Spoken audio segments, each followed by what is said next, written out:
Mesti banyak. Kau bagi soalan. Okey.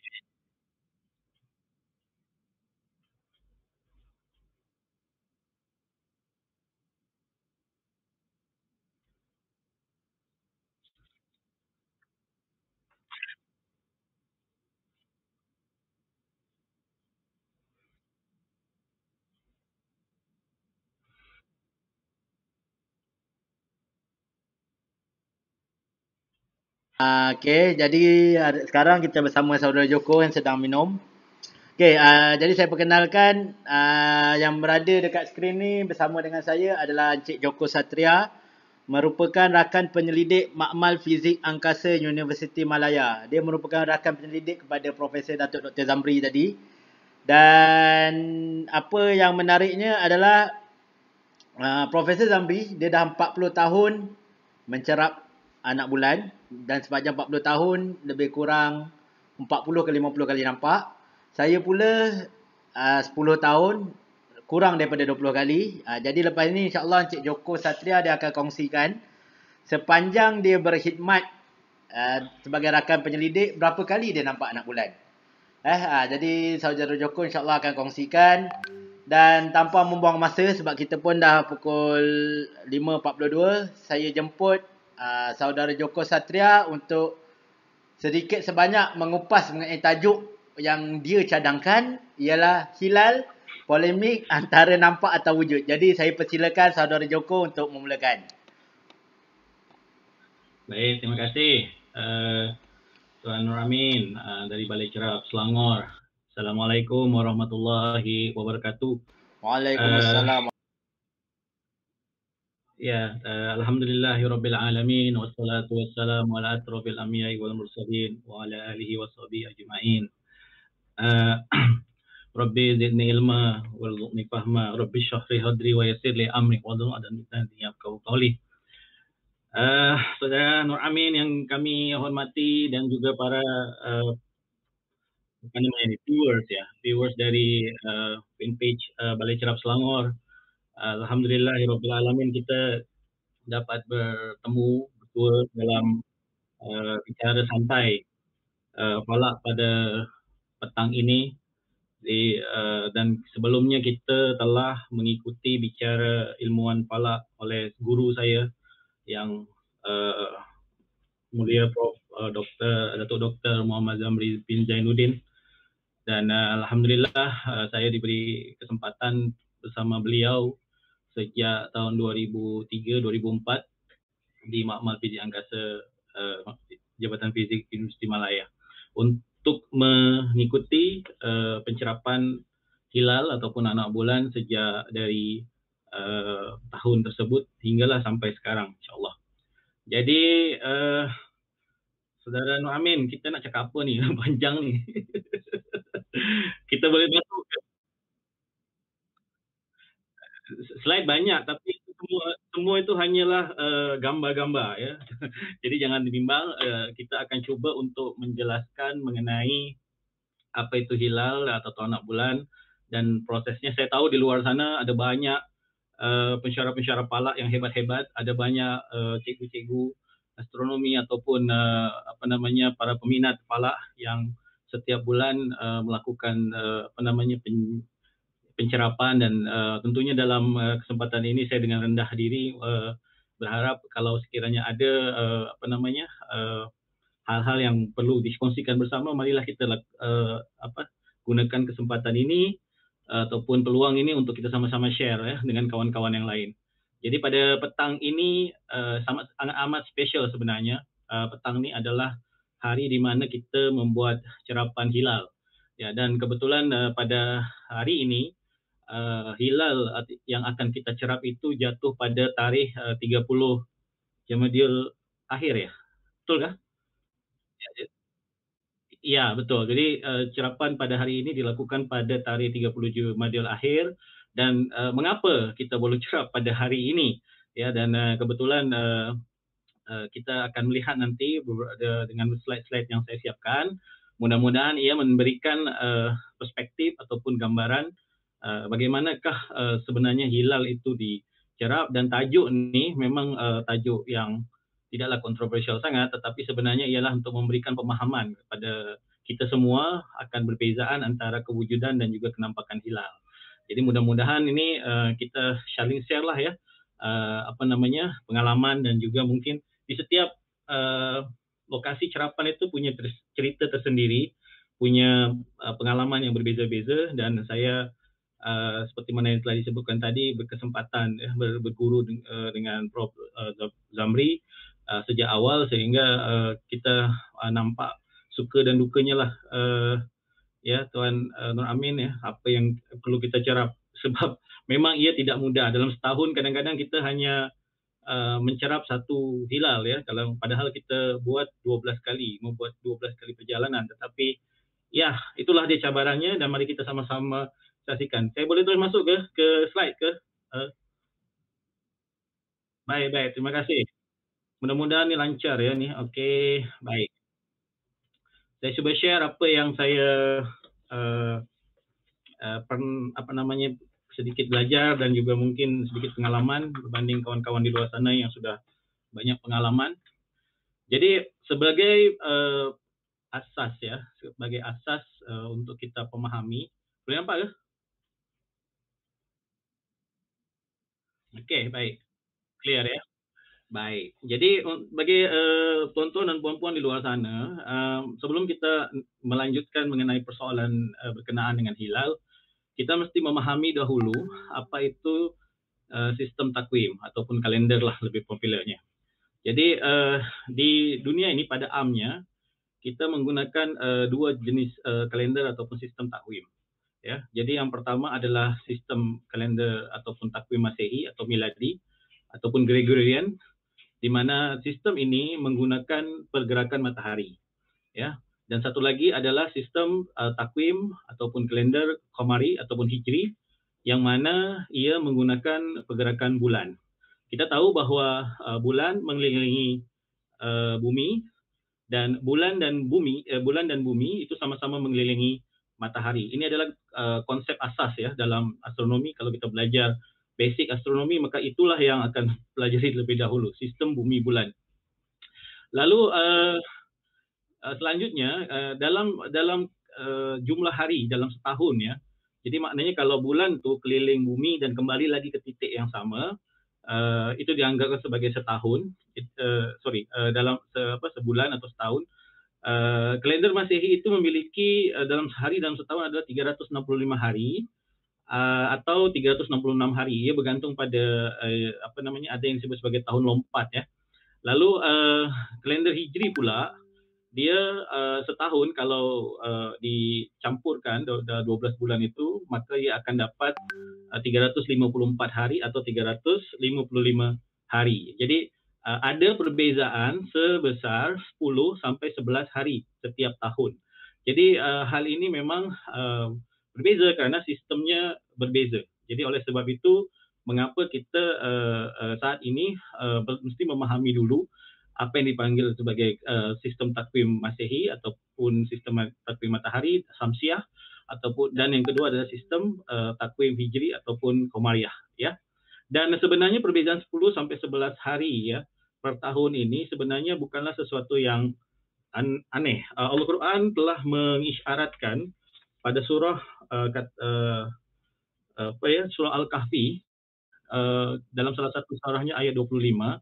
Jadi banyak orang mentafsirkan bahwa dan mereka telah tidur dalam gua selama 300 tahun dengan kiraan ahli kitab, dan adalah kamu tambah 9 tahun lagi dengan kiraan kamu menjadi 309 hari. Jadi banyak orang yang coba untuk memahami itu, dan itu sebenarnya adalah menjelaskan kepada kita, kalau kita menggunakan kalender atau takwim Masehi, maka pemuda-pemuda Al-Kahfi itu berada di gua itu tidur selama 300 tahun. Tetapi kalau kita menggunakan sistem Hijri, maka ia sudah bukan lagi 300 tetapi sudah 309 tahun lebih kurang. Jadi itu adalah suatu isyarat yang jelas dari Al-Quran mengenai perbezaan antara sistem takwim ini. Lalu yang selanjutnya adalah takrib permulaan hari baru ya. Kita kena tahu hari baru bilakah ia bermula. Di dalam sistem kalender Masehi, Sistem hari baru itu bermula pada pukul 12.30 malam. Maknanya kalau hari ini hari Jumaat, tanggal 11, tanggal 12 Februari, nanti selepas pukul 12.30 malam, maka ia sudah berganti kepada hari Sabtu pukul 00.01, ya. Dan selanjutnya seterusnya dan selanjutnya macam tu. Tetapi berbeza dengan hari dalam sistem kalender Hijri ataupun sistem takvim Hijri, di mana sistem hari bermula apabila matahari terbenam. So maknanya kalau kita membuat dalam menggunakan sistem takvim Hijri, kalender itu hari bermula pada masa selepas maghrib ataupun sejurus maghrib. Itu sebabnya kalau tuan-tuan dan puan-puan mungkin perasan bahawa setiap kali kita nak berpuasa, kita akan biasanya selepas dimaklumkan bahawa habis puasa, maka malam itu kita sudah melakukan ibadah seperti tarawih dan ibadah-ibadah yang lain. Artinya karena memang dalam Islam hari bermula pada waktu matahari terbenam, ya. Jadi pada hari ini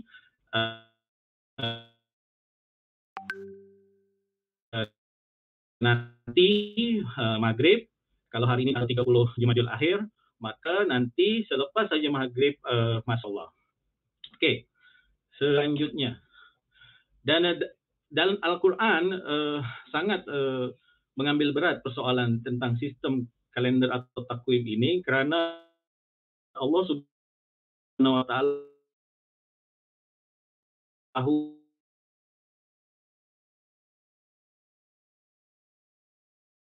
bahawa manusia ini tidak mungkin dapat hidup kalau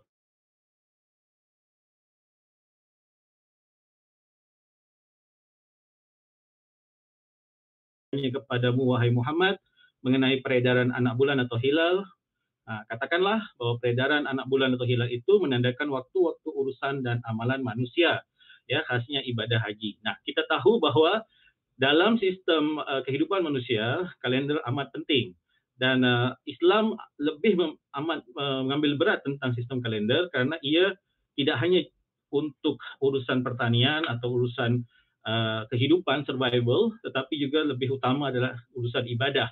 Oleh sebab itu, mengapa dalam Islam kita amat mengambil berat tentang persoalan tentang kalender ini. Dan kalau kita lihat sejarah, peradaban-peradaban ataupun tamadun-tamadun besar di dunia ini, mereka mempunyai sistem kalender atau sistem takwim mereka yang tersendiri, ya.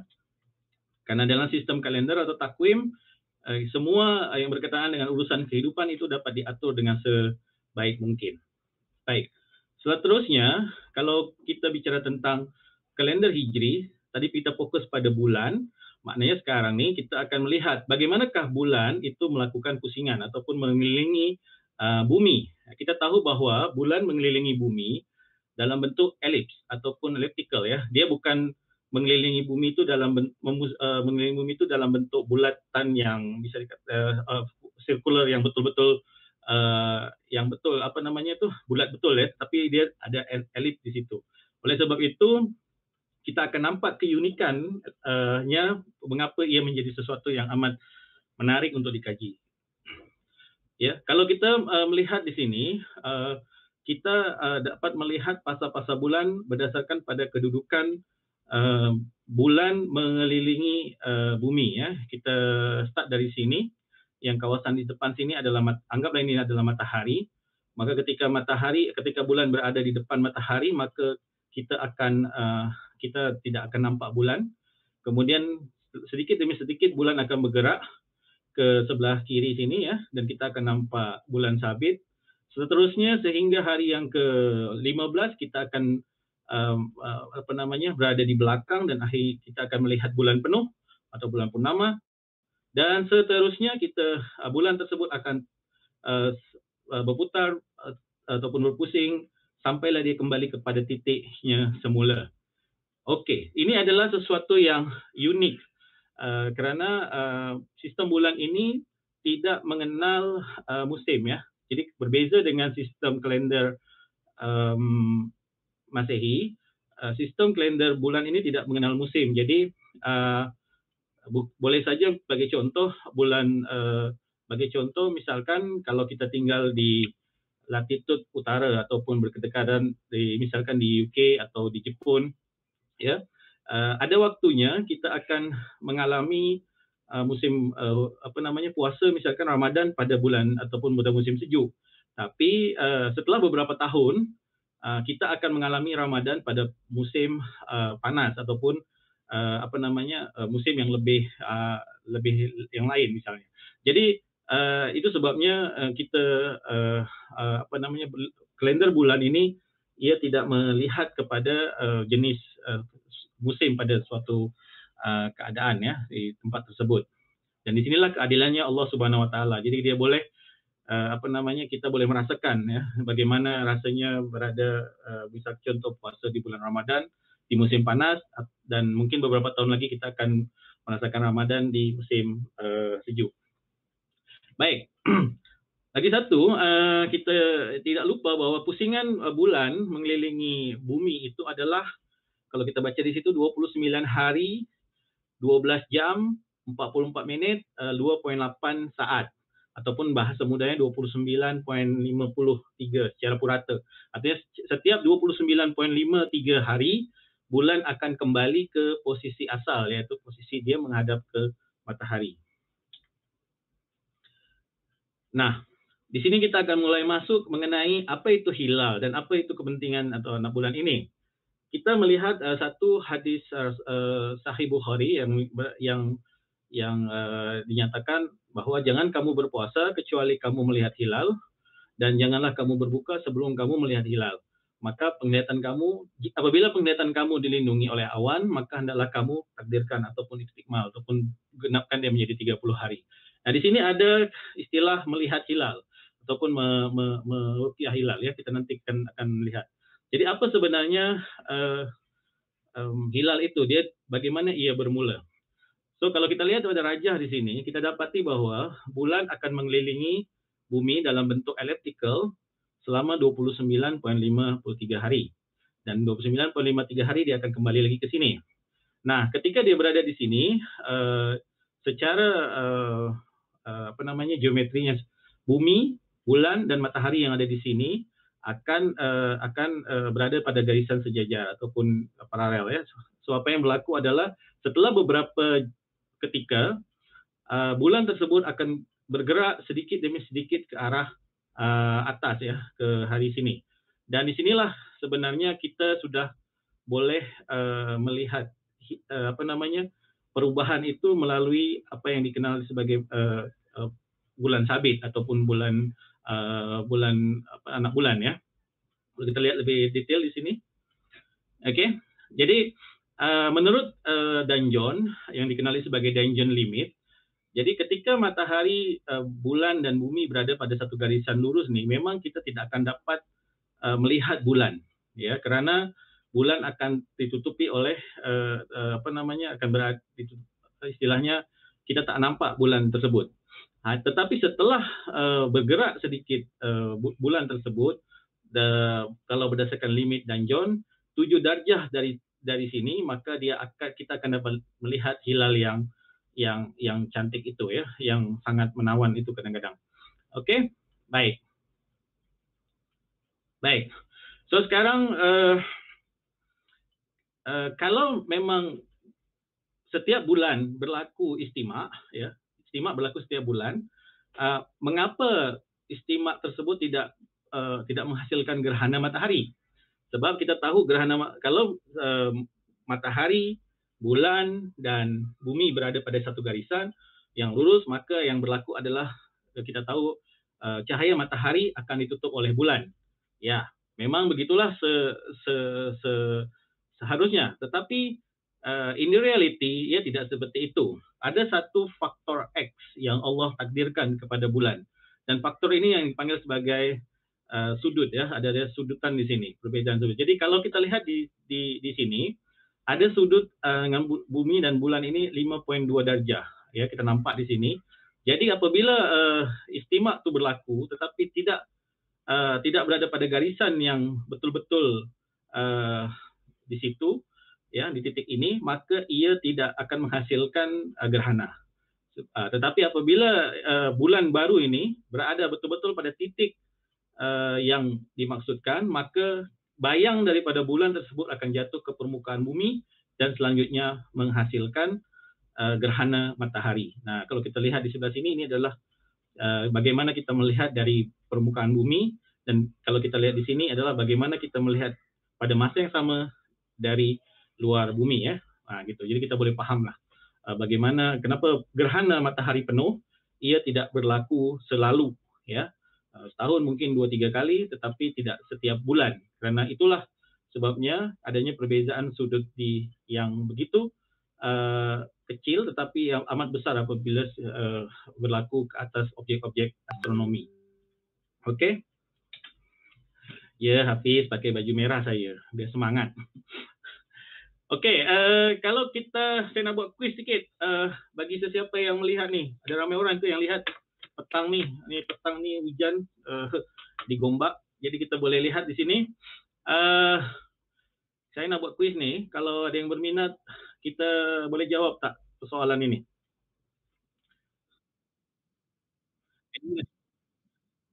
Hadiahnya kita berikan kasih sayang aja.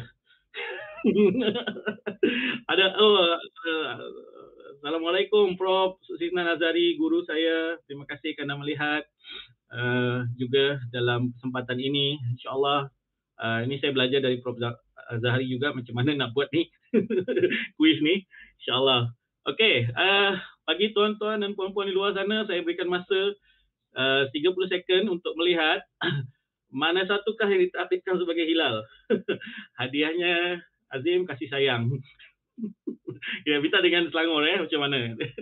Okey, A, B, C atau D.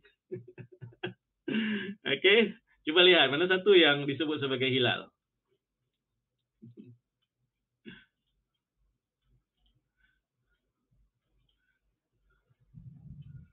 Adik jawab ke? Okey, saya tak nampak lagi ada yang jawab.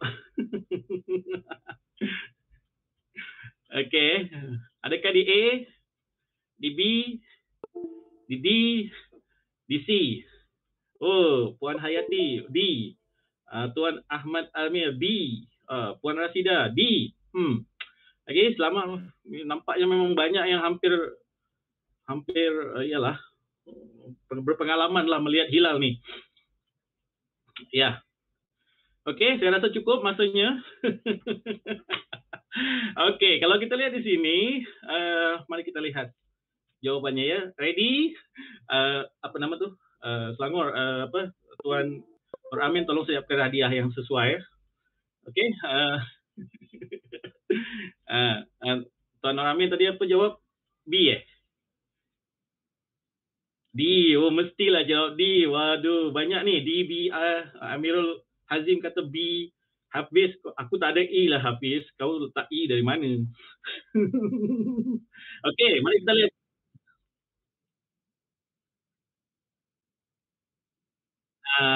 B itu,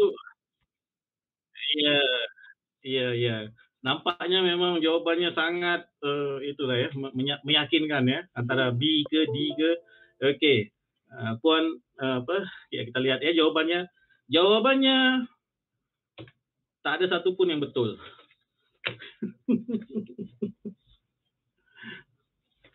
Kerana hilal tidak ada di ufuk timur. Kuncinya di situ ya puan-puan, tuan-tuan. Jadi kalau ada orang yang nak melihat hilal tetapi berada di ufuk timur, maka dia sedang melihat sesuatu yang tidak saya pastikan apa. Ya, karena hilal hanya wujud dan dapat dilihat di ufuk barat di mana matahari terbenam. Jadi dalam rajah ni tidak ada jawaban yang betul semuanya. A salah, B pun salah, D salah, apalagi C. Okey. Jadi mungkin itu ini adalah soalan perangkap yang saya mampu buat untuk sementara ni. Okey, baik, kita masuk lagi. Jadi takrifan anak bulan seperti mana yang Prof Zamri katakan tadi adalah fasa di mana permukaan bulan mendapat cahaya matahari yang pertama selepas saja berlakunya proses istimak, dan cahaya tersebut dipantulkan ke permukaan bumi serta dapat dilihat dalam bentuk lengkuk tipis ataupun sabit oleh pencerap di permukaan bumi. Jadi cuba prosesnya itu adalah cahaya pertama yang dapat dipantulkan ya, cahaya pertama yang kena ke bulan kemudian dipantulkan ke permukaan bumi. Jadi kalau bayangkan ini matahari, ada cahaya matahari di atas nih, ini bulan, ini bumi. So ketika dia bergerak di depan saya, maka saya tak akan nampak bumi. Saya tak akan nampak bulan karena bulan tersebut masih berada di depan saya. Tetapi setelah dia bergerak sedikit, maka bahagian sini akan kelihatan bercahaya sedikit dan pantulan ini akan ke bumi. Saya lah bumi. So akan nampak seperti lengkuk itu. Okey.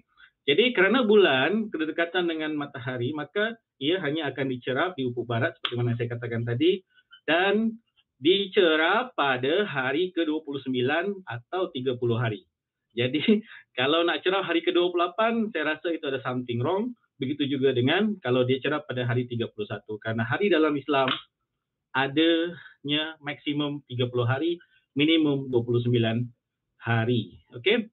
Jadi kalau ada orang yang puasa, walaupun dia puasanya berbeza tarikhnya, tetapi masih 30 hari ataupun 29 hari, kita masih boleh bagi dakwah lah ke dia lagi ya. Tapi kalau dia dah 28 hari ataupun 31 hari, maknanya kita ada benda yang kita perlu buat kepada mereka. Baik. Hilal biasanya berumur kurang dari 24 jam ya dari waktu istimewa dan ia kenampakannya bergantung pada variabel. Ya, ada Tuan M. Arif tadi. Itu bukan hilal tetapi adalah bulan tua. Something like that lah. Tapi karena soalan tadi hilal di mana Okey, siap. Okey, untuk penetapan awal bulan Hijri, ada dua kaedah yang umum. Yaitu pertama adalah kaedah secara ruqyah. Ruqyah itu apa? Mencerap, melihat anak bulan. Dan bagaimana kaedahnya? Pada petang 29 hari bulan, kita pergi ke suatu kawasan yang lapang, tidak ada halangan di ufuk. Kita melihat biasanya di pinggir pantai ataupun macam di Teluk Kemang ke ataupun di Melaka ke ataupun di Balai Cerap Selangor ke yang menghadap ke pantai, matahari terbenam di situ. Kita melihat pada hari 29 hari bulan Komari ya, bukan hari bulan Januari, bukan 29 Mac, bukan 29 April ya, tapi 29 hari bulan Komariah ya, itu sama ada Muharram, Safar, Rabiul Awal, Rabiul Akhir dan lain sebagainya. Yang pasti untuk 3 hari yang penting, yaitu 3 bulan yang penting, yaitu bulan Syawal, bulan Ramadan, Syawal dan juga Zulhijjah, cerapan memang wajib dilakukan pada petang 29 hari bulan karena itu berkaitan dengan pelaksanaan ibadah. Okey? Baik, kita lanjutkan. Yang kedua adalah kaedah secara hisab. Kaedah secara hisab itu adalah kaedah secara kiraan, artinya dia tak perlu nak cerap, just duduk dekat depan komputer buat masukkan data dan petang ni kalau dikira harinya sudah cukup syarat, so maknanya besok kita isytiharkan sebagai masuk hari yang baru. Simple, efisien, tak banyak wang keluar karena kita kita boleh menjimatkan banyak kos gitu. Ya. Tetapi ada sebab juga kenapa kita mesti mempertahankan cerapan ini ya, nanti kita lihat. Ini saya dapat daripada guru saya ya. Jadi seperti mana Prof kata tadi, kalau tak silap saya dia kata ada 17 kriteria. Jadi kalau tadi ada kaedah itu antara ruqyah ataupun hisab ya, melihat ataupun mengira atau menghitung. Tapi dari situ pun ada lagi pecahannya ya. Jadi kalau ruqyah ni ada yang bersifat lokal, ada yang apakah matlaknya, matlak tu lebih kurang adalah had ya, daerah ataupun kawasan. Ada yang menggunakan matlak global, artinya dia satu dunia ni atau satu bumi ni adalah satu kesatuan yang sama. Tapi ada juga yang tidak termasuk di sini. Contohnya ada juga ruqyah yang tidak mau menggunakan alat pencerapan lain. Contohnya tak perlu mereka tak menggunakan teleskop, mereka hanya menggunakan mata sahaja ataupun mereka menggunakan tanda-tanda alam yang lain. Okey. Kemudian untuk hisab ni pecahannya banyak. Ada yang mengasingkan antara imkanul ruqyah ni dengan hisab, tapi ada yang menjadikan satu. Tak apa, itu biasa, itu boleh saja berlaku. Jadi ada dua biasanya yang yang biasanya di sini di kawasan Nusantara ini ada yang menggunakan konsep wujudul hilal dan ada yang menggunakan imkanur ruqyah. Imkanur ruqyah sendiri artinya keboleh nampakkan hilal ataupun bahasa lain visibility of lunar crescent, young crescent. Nah, ini memiliki banyak cabang ataupun banyak kriteria lain. Ada kriteria Ilyas saja pun ada kriteria A, B, C misalkan. Kemudian ada kriteria Yalov, Odeh, 8 ini Lembaga Antariksa Penerbangan Indonesia, kemudian ada MABIMS.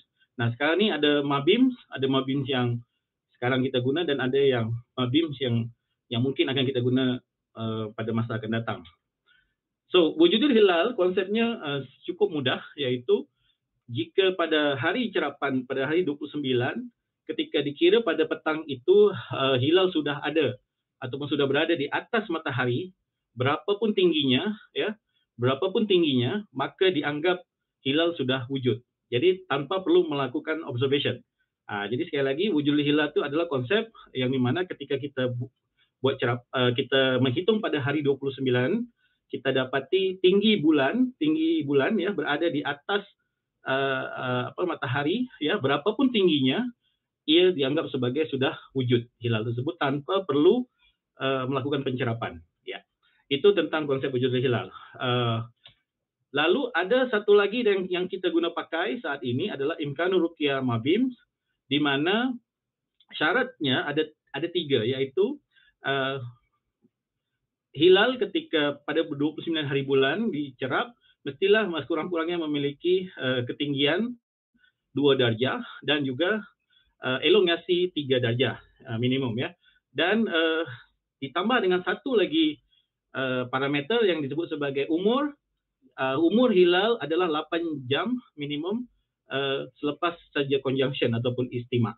Artinya ada selama ini dari tahun 90-an kerajaan Malaysia pakai sistem ataupun kriteria ini sehingga saat ini, ya. Oleh sebab itu seperti mana yang tadi kalau kita lihat penjelasan Prof Zamri tentang bagaimana perubahan kriteria ini digunakan pakai dan apakah dalam masa terdekat akan ada perubahan kriteria, ini semuanya berlaku berdasarkan kepada data-data yang terbaru yang kita pakai, ya. Data-data yang dipakai saat ini, yang dipakai di dalam ini adalah data-data yang mungkin sebelum tahun 80-an, 70-an yang kita dapati, ya.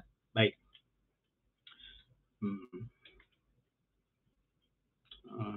Oke. Nanti masalah umur hilal yang paling muda, nanti kita akan lihat berapa muda ke muda itu, ya. Baik. Jadi sekali lagi, cerapan hilal dilakukan setiap bulan Qamari ataupun setiap bulan Hijri, bukan bulan Masehi. Jadi sekali lagi saya ulangi, jangan salah paham bahwa setiap bulan Qamari kita akan lihat kalender, biasanya kalender ada 2, kalender Masehi dan kalender Hijri, dan biasanya kalau 29 hari bulan kita akan 29 hari bulan Qamari kita akan buat cerapan, ya.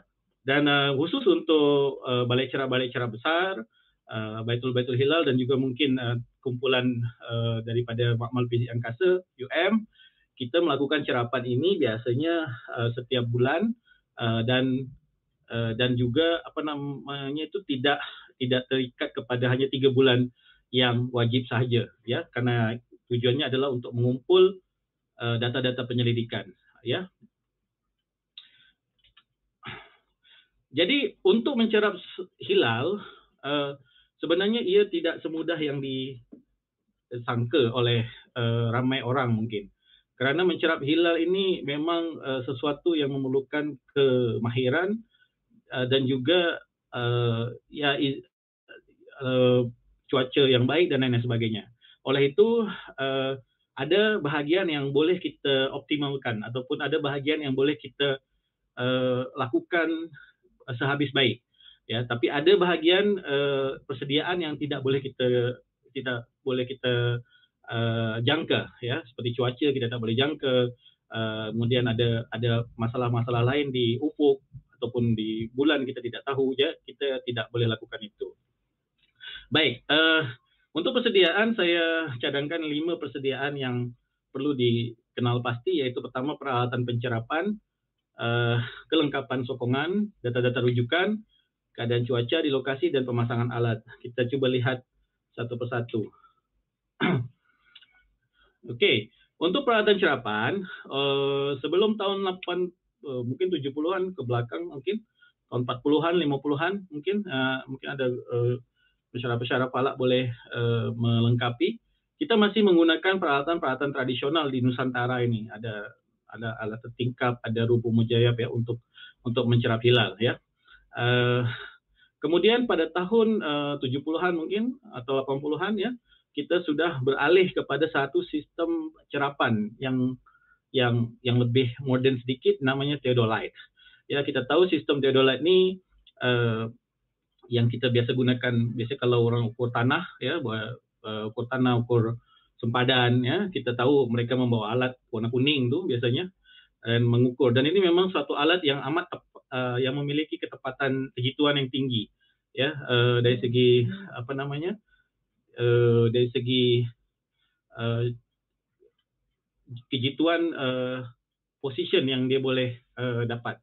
Oke, itu sistem theodolite. Sistem theodolite ini dia ringan, maksud saya ringan di sini adalah dia mudah dibawa ya, dan dia setupnya juga tak begitu kompleks ya, dan dia tidak perlu dia punya tenaga pun mungkin bateri, so bateri yang tidak terlalu besar, sehingga ia lebih convenience dipakai di banyak tempat ya. Namun kemudian zaman berubah, tahun 90-an, akhir 90-an seingat saya, kita sudah diperkenalkan dengan sistem teleskop ya, dan sistem teleskop ini ada banyak jenis, ada banyak teknologi ya. Kita kena tahu apakah sistem teleskop kita ini sistem teleskop equatorial atau sistem alta azimut ya, yang naik turun nih, ataupun sistem kita ini sistem yang manual ya. Maknanya kalau manual tuh kita terpaksa menggunakan data yang kita punya, kemudian kita lakukan adjustment sedikit demi sedikit ya, ataupun kita ada motorized ya, artinya kita masukkan data, lepas tu bagi teleskop tu pergi ke tempat yang kita mahu tuju ya. Kemudian ada juga yang single ataupun piggyback. Saya katakan single atau piggyback, artinya teleskop tu sendiri atau ada teleskop lain yang ada di atas tu. Oke, inilah teleskop.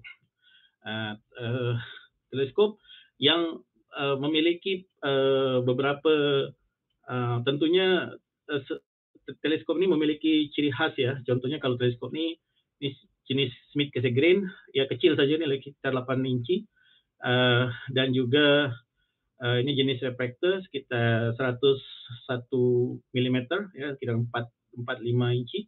Oke, dan ini adalah theodolite. Tadi ya kita boleh lihat ini. Ia lebih kompleks ya, kalau kita menggunakan kalau teleskop, sistemnya lebih kompleks dan ia memerlukan kemahiran dan pemahaman terhadap alat tersebut. Nah, selain daripada kita memiliki peralatan cerapan, ya kita juga harus memikirkan apakah jenis cerapan kita. Ya, apakah kita jenis cerapan di dalam balai cerap, artinya kita adalah semua alat-alat kita disimpan di balai cerap, atau yang sifatnya adalah kita ni pergi setiap bulan sekali, setiap bulan kita pergi ya. Sebagai contoh dulu ya, Saudara Nur Amin ya, kita buat cerapan di Teluk Kemang dari UM tu setiap bulan kita kena bawa peralatan yang besar tu, yang kita tahu besar sekali, teleskop yang 12 inci tu, setiap bulan ya, setiap bulan dengan peralatan yang banyak. Jadi memang pada masa tu masih muda, saya masih kuat lah untuk angkat-angkat lagi benda-benda besar tu. Jadi kalau sekarang ni kita terpaksa berfikir ulang, dan pada masa tu balai cerap di Teluk Kemang taklah selesa sekarang ya. Kita boleh lihat sejarahnya di balai cerap Teluk Kemang ya. Jadi itu yang kami lakukan setiap bulan. Jadi, dan itu memberi kita satu kemahiran, namanya kemahiran melakukan apa itu ya, normalnya kita melakukan checklist data, checklist peralatan yang keluar, checklist lah peralatan yang keluar daripada lab tu. Oh, kita bawa solar filter 3, nanti waktu balik kita cek lagi apakah masih 3 ke atau sudah tertinggal 1, ataupun kita bawa bateri ini guna semua ke tidak, ataupun yang lain sebagainya. Jadi kita mesti tahu kita punya jenis cerapan tu jenis cerapan apa. Yang stand alone observation ataupun macam Nur Amin tu dekat balik cerap tu semua barang dah ada. Jadi pergi balik cerap tu bawa diri je. Cuma test lebih kurang sejam atau 2 jam sebelumnya alat ni okey ke tak okey. Tapi berbeza dengan orang yang membawa peralatan daripada lab ataupun dari tempatnya, mereka perlu bawa segala persediaan dengan sebaik-baiknya. Ya, tidak boleh ada yang kurang. Jadi banyak kes dulu masa kita muda-muda tu kita dah bawa teleskop, kita dah bawa bateri, kita dah bawa laptop, kita dah bawa semua kita bawa. Okey, semuanya kita banggalah dan kita letak semuanya barang-barang itu dengan checklistnya sekali. Tetapi sampai di sana rupanya misal ada satu kabel yang kecil yang tidak tertulis dalam checklist tidak dibawa dan kabel itu menyebabkan kita tak boleh nak buat cerapan. Sama juga macam contohnya kita ada kamera, kita ada teleskop, tiba-tiba kita ingat adapternya sudah kita bawa. Ternyata kita sampai sana adapter tidak dibawa sehingga teleskop dan kamera tidak boleh dijadikan satu ataupun dipadankan. So itu adalah cabaran. So setiap kali kita nak buat cerapan kita mesti melakukan semacam check and recheck antara satu dengan yang lain. Okay, selain daripada apa yang tertulis pasti lebih banyak lagi ya. Terutama bateri, kamera jenis apa yang kita guna ya, laptop. Dulu laptop tak ada yang kecil-kecil ya. Laptop semua besar-besar. Jadi boleh bayangkan lah macam mana nak bawa tahun 2002, 2003 masa tu. Tapi itu yang paling canggih lah pada masa tu. Okey. Ya. Kemudian kita juga perlukan data-data rujukan ya. Kita punya kita punya data rujukan dari JUPEM ini memang selalulah mereka berikan ya. Setiap kali kami datang aja ke stesen cerapan tu ataupun Baitul Hilal, nanti akan datang pegawainya yang akan bagi kita beberapa lembar data ya. Walaupun kita mungkin sudah punya data yang ada dalam sistem laptop ataupun aplikasi, tetapi tetap saja mereka memberikan data-data sebagai perbandingan ya.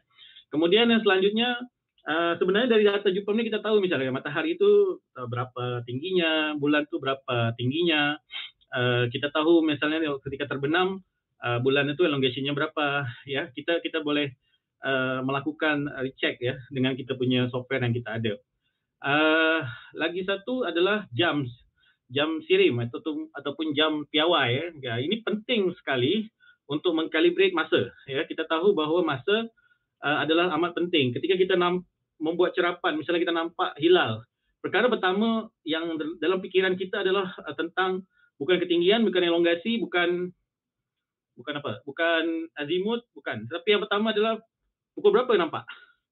Jadi ketika kita buat cerapan, pukul berapa dia nampak.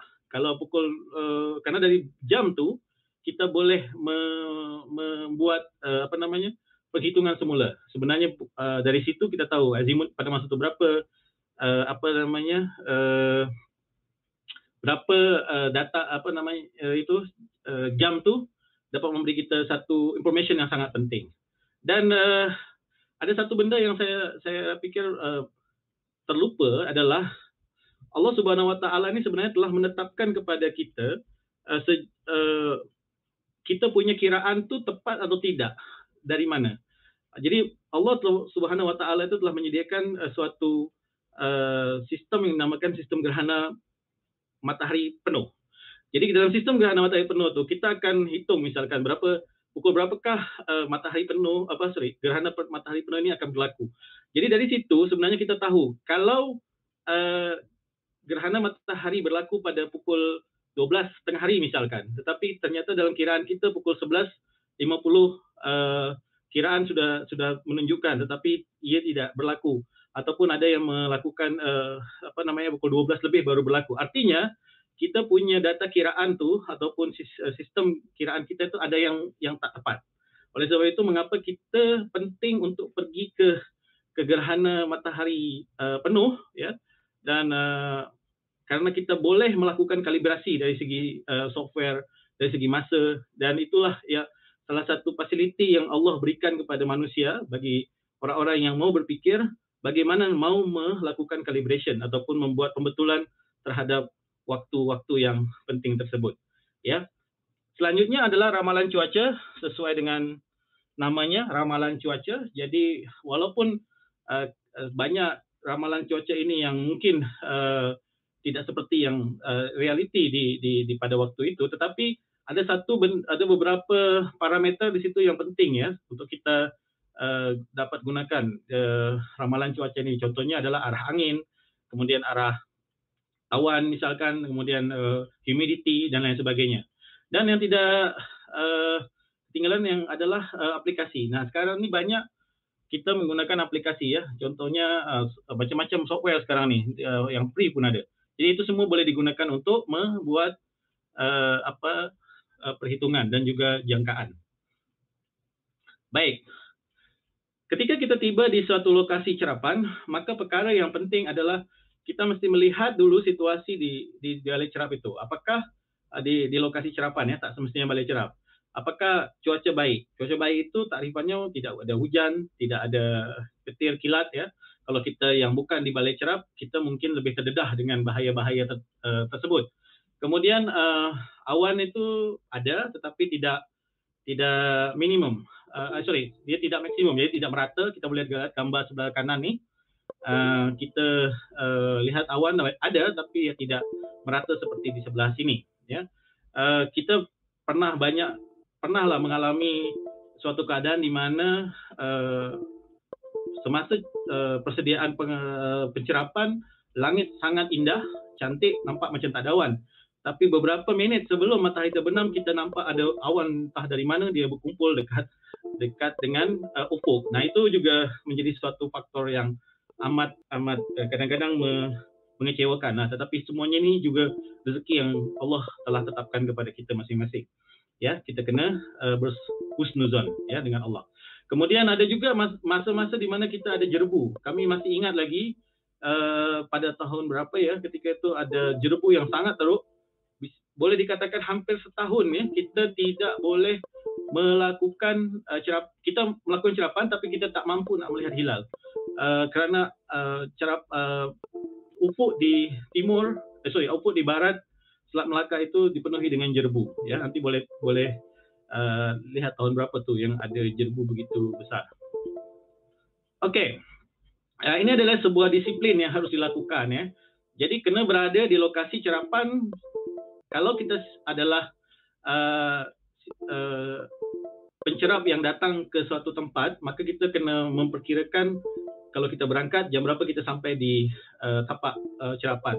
Contoh kalau kami dari Kuala Lumpur misalnya kan, nak buat cerapan di Port Dickson, berapa jam kita mesti sekurang-kurangnya berada di balai di tapak cerapan, dan pukul berapa kena berangkat daripada Kuala Lumpur. Kena pertimbangkan trafik ya. Biasanya nih karena PKP kita tak boleh pergi jauh-jauh ya. Jadi dulu kalau seingat saya, kalau masa tahun baru Cina adalah masa yang sangat-sangat padat ya.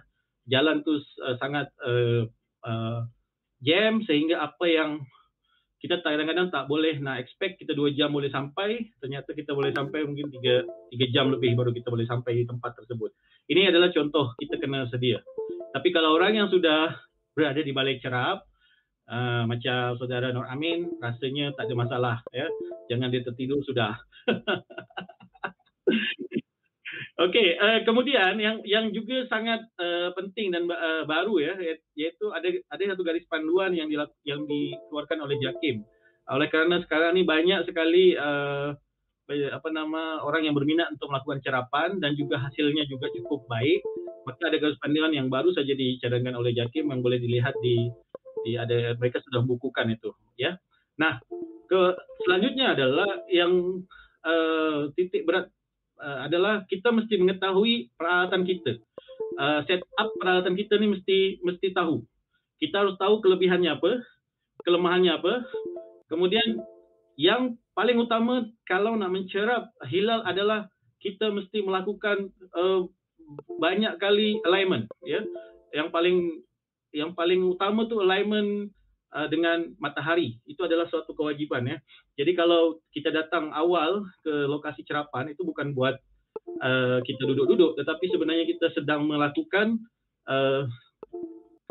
alignment yang berulang kali sehingga apa yang kita cerap itu betul-betul hilal karena kita tak tahu ya kita tak tahu selepas saja kita set up ini lepas tu motor teleskop itu dijalankan kita tak tahu sebenarnya dia menghala ke mana nanti kita akan lihat di akhir slide kita akan tahu di mana masalahnya yes oh itu aku memang woi banyak ah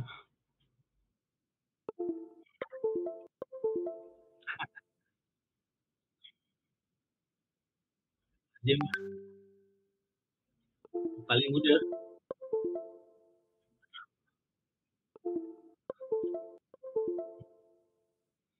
jauh tanpa teleskop dengan mata tanpa teleskop dengan mata. Okey, jawapannya ada di slide bawah nanti. Stay tune.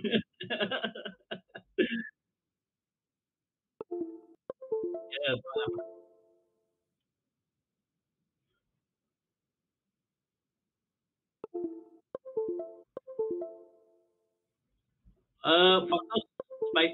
faktor psikologi memang sangat mempengaruhi, ya, mempengaruhi. Itu sebabnya dalam pencerapan kita perlukan penumpuan dan juga yang utama adalah kita kena mengasingkan diri kita daripada gangguan tadi. Karena faktor psikologi ini kadang-kadang kalaupun hilalnya tak ada, tapi karena kita terlalu ingin nak tengok hilal, hilal itu secara imaginary ataupun secara khayalan wujud dalam kepala kita.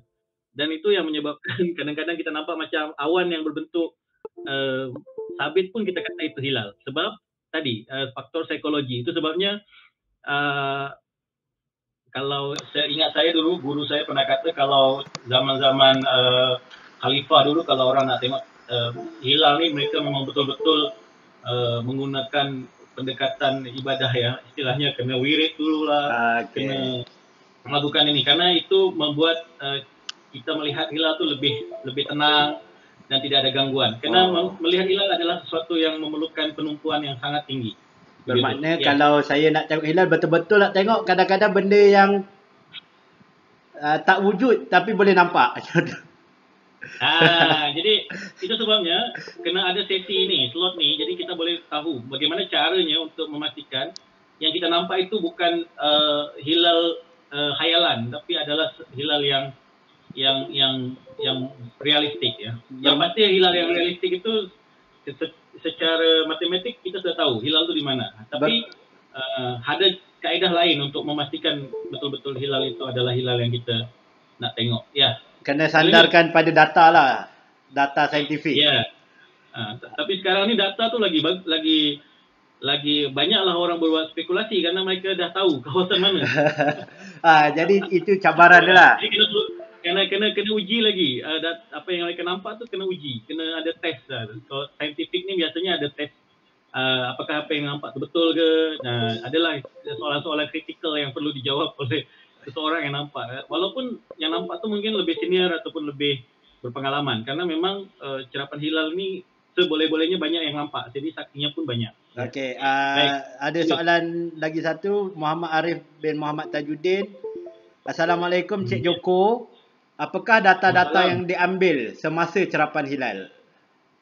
Selain daripada gambar. Akan diambil data suhu. Data yang diambil sebanyak okey, baik. Tuan Arif ya. Jadi selain cerapan hilal biasanya kita akan of course kita dah keluar dari lab sebulan sekali. Jadi amat sayang kalau hanya melakukan cerapan hilal ya. Jadi biasanya kita akan bawalah alat-alat untuk pencerapan serakan cahaya matahari di ufuk ya. Kemudian juga mungkin kita gunakan SQM ya untuk melihat mengukur kecerahan langit. Ada banyaklah alat-alat lain. Kemudian kita juga membawa